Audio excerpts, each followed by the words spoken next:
Hello and welcome to this Red Gaming Tech video. Myself and Marza. We are of course now in the wonderful year of 2019. Frankly, 2018 can go do one. So I hope you all had a lovely New Year's celebration, and here's hoping 2019 is a bit better, shall we? Anyway, let's kick things off with something rather interesting regarding the Titan V. Now what we have here is some users on the 3D Center forums who have managed to enable RTX mode on a Nvidia Titan V. Now obviously it does not have any RT cores, but Volta and Turing in terms of the architectures are very similar to each other. Obviously some differences, the RT cores being the most pertinent one here, but they are very similar, and obviously it does still have tensor cores. So obviously it's sort of running on a software basis here. Now, one thing I just want to say before I go any further is that we should kind of temper our expectations and how much weight we place on this, simply because we do not know how this is working. We do not know how they have managed to pull this off. But according to the users in the thread over at 3D Center, which of course will be linked in the description below this video, a Titan V with a GV100 is apparently producing frame rates that are almost matching up to that of the 2080 Ti.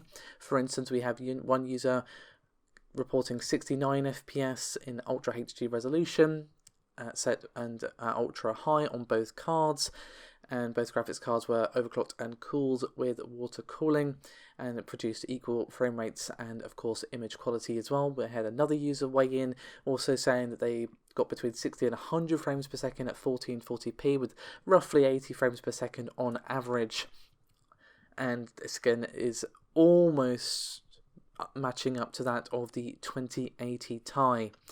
So again, we need to be a little bit careful here. Words are hard apparently, because again, we do not know how they have done this. Obviously, it does have the tensor cores, and if you have DXR mode available, in theory you could have it working on the DX12 API, so working on a software basis. So it does kind of raise the question of if this is legitimate, how much work the RT cores are actually doing, and we are talking about a Titan V here, so that is important to remember. It's not exactly a cheap and cheerful graphics card, but it is something interesting to say the least. And there's going to be a link in the description below this video again to that forum thread, so go give it a read. I would highly recommend you do so. It is quite interesting if nothing else. So we're going to move over from that to a little bit of an update regarding the GTX 1160. So you probably remember this as we have covered it now a couple of times. There was a listing posted on Laptop Media for a Lenovo laptop that had a GTX 11 series graphics card, which again is going to be still based on Turing but without real-time ray tracing support, and obviously at a lower price point as well. Now we have something a bit weird going on here, because we have another update on laptopmedia.com, and of course I will include a link to this in the description below this video as well. And the listing for this Lenovo Legion Y530 laptop has now been updated to show a GTX 2060 6GB variant instead. But the weirdness really starts when you go over to the Lenovo official page for this laptop. Again, that's going to be linked in the description below. And if you look down to the graphics memory chip, you'll notice something interesting. Now, when we covered this before, there was the 1050 Ti and 1160 listed pretty much next to each other. But obviously the important thing was the 1160 right at the bottom. But now it's just not there, it's gone, and there's no mention of the 2060 either. So to be honest with you, I'm not 100% sure where Laptop Media have got on this information from, what their source is for this. They do have a pretty good reputation for being, trustworthy and all of that, so this information has come from somewhere, I just don't know where at present. So what do we think actually happened here? Was it a mistake with the 1160? Was it something they weren't supposed to post and Nvidia got a bit upset? I'm going to put my money on the fact that the 1160 is real, it is a thing that exists, but they perhaps posted this before they were supposed to, and Nvidia got a little bit ticked off with them and told them to take it down, simply due to the fact that obviously they're going to want to announce this at CES, which is coming up shortly. Of course, it isn't highly possible. It was just a typo. It was supposed to be to the 1060, for instance, and is there like a duplication of the listing or whatever? That is entirely possible, but I would actually put money on it existing and Nvidia having told them to take it down, because this isn't the only mention we've seen of the 1160. We have discussed multiple leaks and stuff in the past for this particular graphics card. So that's my personal prediction, but we're gonna have to wait and see until CES to see what's going on. And again, why Laptop Media have got this 2060 listed, it's really hard to say, but that is currently what they have on their website. So let's move on, shall we, to something a bit different. Now, you may remember a bit of a lawsuit that was going on against Google over their Google Photos facial recognition, and if you aren't aware, well, let me give you the skinny, my friend. Basically, the plaintiffs were asking for about $5 million, basically saying that Google had violated Illinois' Biometric Information Privacy Act, or BIFA, or BIFA, I don't know, BIFA sounds better, it's probably not how you pronounce it though.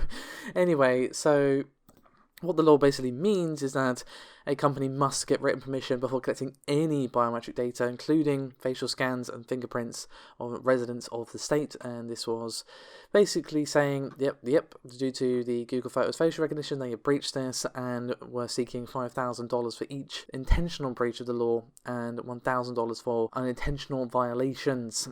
Now, Google have been trying to get this thrown out, of course, unsurprisingly. Back in 2017, they tried to argue that the suit did not have any merit just because they didn't actually perform facial scans on the residents, but rather on the photos, but this motion was actually rejected.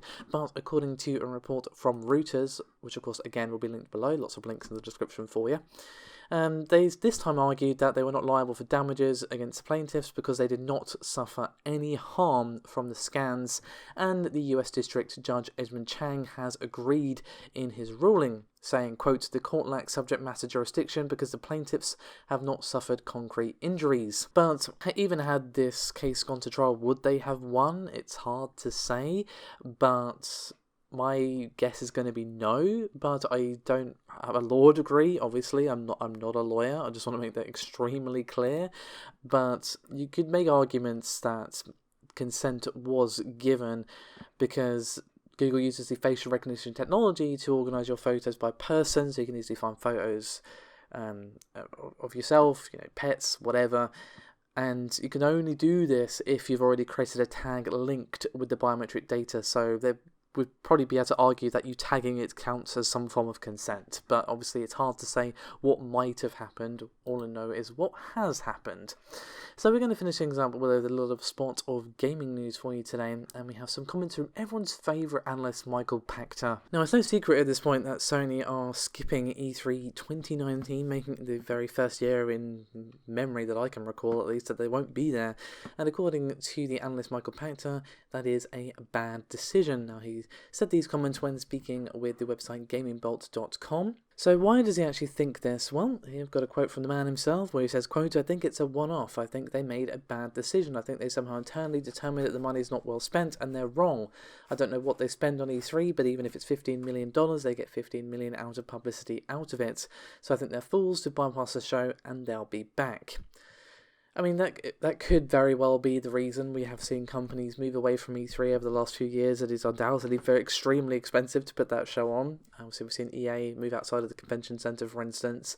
But I don't know if that would be Sony's core motivation. Perhaps it was part of the decision-making process. But I genuinely think that the reason they're not going to do a show next year is, or this year, should I say, is that they don't really have anything new to show. The PS4 is at the end of its life. They're not ready to announce the PS5, or at least not at E3. They probably want to do their own conference for it like they did with the Pro.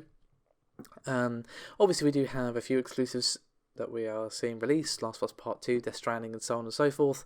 But they probably don't have a whole lot more to show for those games that are worth them being at E3, and they probably don't have many new announcements for the PS4 because again the console is reaching the end of its life, and perhaps because they don't have a whole lot to show, they're probably thinking to themselves, is it worth spending the money? And apparently the answer was no.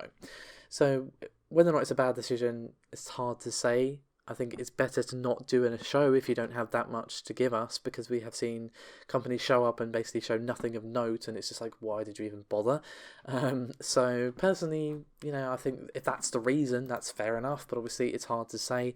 But yeah, I do disagree with Michael here. Is it that big of a mistake? Not really. To be honest, if they don't have that much to say, they don't have that much to say, and they might be back later on in the year with a bigger, badder conference showing off the PS5 for all we know. All we know is they're not going to be at E3.